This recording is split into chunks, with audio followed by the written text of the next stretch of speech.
Extra income ഉണ്ടാക്കണം എന്ന് പറഞ്ഞുകൊണ്ട് ഇൻസ്റ്റാഗ്രാം വഴി എനിക്ക് മെസ്സേജ് ചെയ്യുന്ന എല്ലാ ആൾക്കാരിലും ശ്രദ്ധിച്ച ഒരു മിസ്റ്റേക്ക് ഞാൻ പറഞ്ഞുതരാം.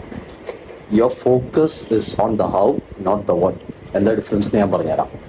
സോ ബേസിക്കലി നിങ്ങളെല്ലാവരും ഫോക്കസ് ചെയ്യുന്നത് എങ്ങനെ പൈസ ഉണ്ടാക്കണം, എന്താണ് ചെയ്യേണ്ടത്, ഈ കാര്യം എങ്ങനെ ചെയ്യും, ഇതിലാണ് എല്ലാവരും ഫോക്കസ് ചെയ്യുന്നത്. പക്ഷേ not the what. So what എന്ന് പറഞ്ഞാൽ എന്താണ് നിങ്ങൾ അച്ചീവ് ചെയ്യാൻ ഉദ്ദേശിക്കുന്നത്, നിങ്ങളുടെ ഗോൾ എന്താണ്, ടാർഗറ്റ് എന്താണ്, എത്ര ഇൻകമാണ്, മന്ത്ലി എത്രയാണ് വേണ്ടത്, അല്ലെങ്കിൽ ഇത്ര എമൗണ്ട് അക്കൗണ്ടിൽ കയറ്റണം, അത് കണക്കൊരു ടാർഗറ്റ് ഉണ്ടായിരിക്കണം. എന്നിട്ട് ഇത് ഇത്ര നാൾ കൊണ്ട് അച്ചീവ് ചെയ്യും എന്ന് ഫിക്സ് ചെയ്ത് കഴിഞ്ഞതിന് ശേഷം then focus on the how.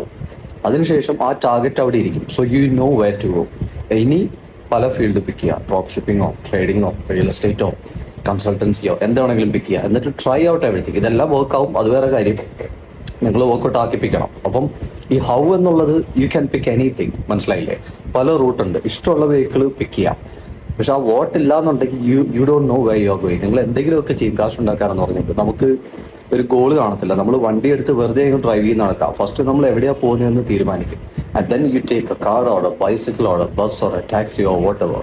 മനസ്സിലായി? അപ്പോൾ ഫസ്റ്റ് എവിടെയാ പോകേണ്ടതെന്ന് ഉള്ള വോട്ട് കണ്ടുപിടിക്കുക. And then focus on the how.